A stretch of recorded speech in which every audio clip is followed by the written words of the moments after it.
پاکستان میں حالیہ واقعہ، بچے نے ماں کو کیوں قتل کیا؟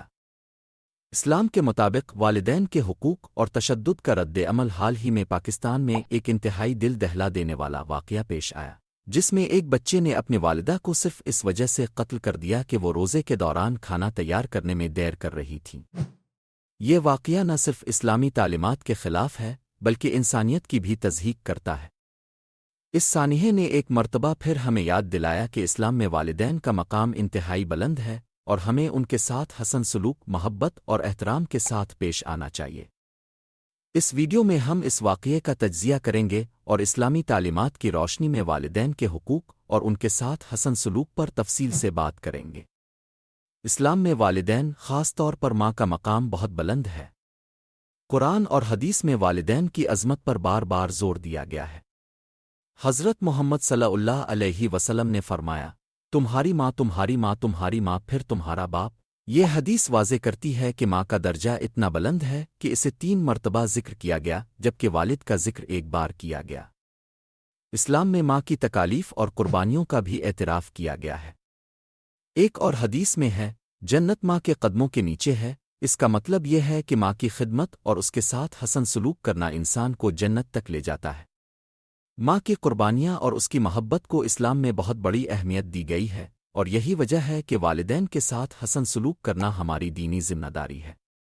رمضان کا مہینہ خاص طور پر روحانی لحاظ سے بہت اہمیت رکھتا ہے۔ روزہ صرف کھانے پینے سے رکنا نہیں ہے، بلکہ اس کا مقصد انسان کے دل و دماغ کو صاف کرنا اور اللہ کے قریب ہونا ہے۔ ایسے میں جب ایک مسلمان روزہ رکھتا ہے، وہ اللہ کی رضا کی کوشش کرتا ہے اور اس دوران اپنی اخلاقیات کو بھی بہتر بنانے کی کوشش کرتا ہے۔ جب رمضان میں کوئی شخص اپنے والدین کے ساتھ حسن سلوک نہیں کرتا ان کی خدمت میں کوتاہی کرتا ہے، تو یہ نہ صرف اس کی عبادات میں کمی کا باعث بنتا ہے بلکہ یہ ایک بہت بڑی غفلت ہے۔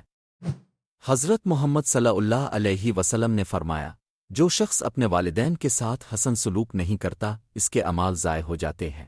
یعنی جو شخص اپنے والدین کی خدمت نہیں کرتا، وہ اپنے روزوں اور عبادات کے صحیح مقاصد کو حاصل نہیں کر پاتا۔ اسلام میں کسی بھی انسان کا قتل کرنا ایک انتہائی سنگین جرم ہے۔ قرآن میں اللہ تعالیٰ نے فرمایا، جو کسی انسان کو بغیر کسی حق کے قتل کرتا ہے، گویا اس نے ساری انسانیت کو قتل کیا۔ یہ آیت ہمیں بتاتی ہے کہ ایک شخص کی جان لینا انسانیت کے خلاف ہے، اور ایسا عمل کسی بھی صورت میں جائز نہیں ہے۔ اس آیت کا مفہوم یہ ہے کہ انسان کا قتل نہ صرف قانون کی خلاف ورزی ہے بلکہ یہ اللہ کی رضا کے بھی خلاف ہے۔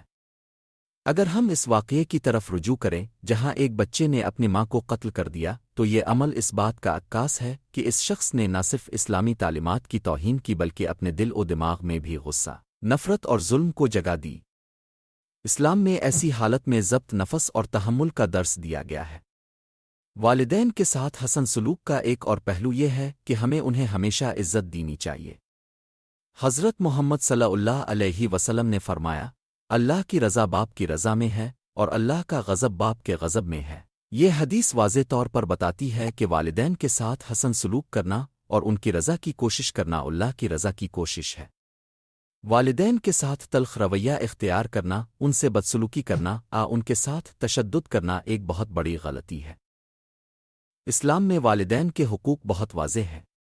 قرآن میں اللہ تعالیٰ نے فرمایا، اور ہم نے انسان کو اس کے والدین کے بارے میں حکم دیا ہے کہ اس کی ماں نے اسے سختی سے پیٹ میں رکھا اور سختی سے اسے دودھ پلوایا، اس کے دودھ چھڑانے کی مدت 2 سال ہے۔ تم شکریہ ادا کرو میرے اور اپنے والدین کے، تمہیں میری ہی طرف پلٹ کر آنا ہے۔ یہ آیت والدین کی قربانیوں اور ان کے حقوق کی اہمیت کو واضح کرتی ہے۔ اس افسوسناک واقعے سے ہمیں یہ سبق ملتا ہے کہ بچوں کی تربیت اور اخلاقی تعلیم بہت ضروری ہے۔ ہمیں اپنے بچوں کو اس بات کی تربیت دینی چاہیے کہ وہ والدین کا احترام کریں اور ان کے ساتھ حسن سلوک کریں، چاہے وہ کتنی بھی مشکل پریشانی میں ہوں۔ اس کے علاوہ معاشرتی سطح پر بھی یہ ضروری ہے کہ ہم اپنی نسلوں کو اسلام کی تعلیمات کے مطابق تربیت دیں تاکہ اس قسم کے واقعات سے بچا جا سکے۔ یہ واقعہ ہمیں ایک بڑی سبق دیتا ہے کہ ہمیں اپنے والدین کے ساتھ حسن سلوک کرنا چاہیے اور ان کی قربانیوں کی قدر کرنی چاہیے۔ اسلام میں والدین کا مقام بے حد بلند ہے اور ان کے ساتھ بدسلوکی تشدد کرنا اللہ کی رضا کے خلاف ہے۔ اللہ تعالی ہمیں اپنی والدہ اور والد کے ساتھ حسن سلوک کرنے کی توفیق دے، اور ہمیں اپنے بچوں کو اسلامی تعلیمات کے مطابق تربیت دینے کی ہمت دے۔ آمین۔ اگر آپ کو یہ ویڈیو پسند آئی ہو تو براہ کرم اسے اپنے دوستوں کے ساتھ شیئر کریں اور ہمارے چینل کو سبسکرائب کریں تاکہ آپ کو اس طرح کی مزید معلومات مل سکیں۔ اللہ ہمیں اپنی رہنمائی دے۔ آمین۔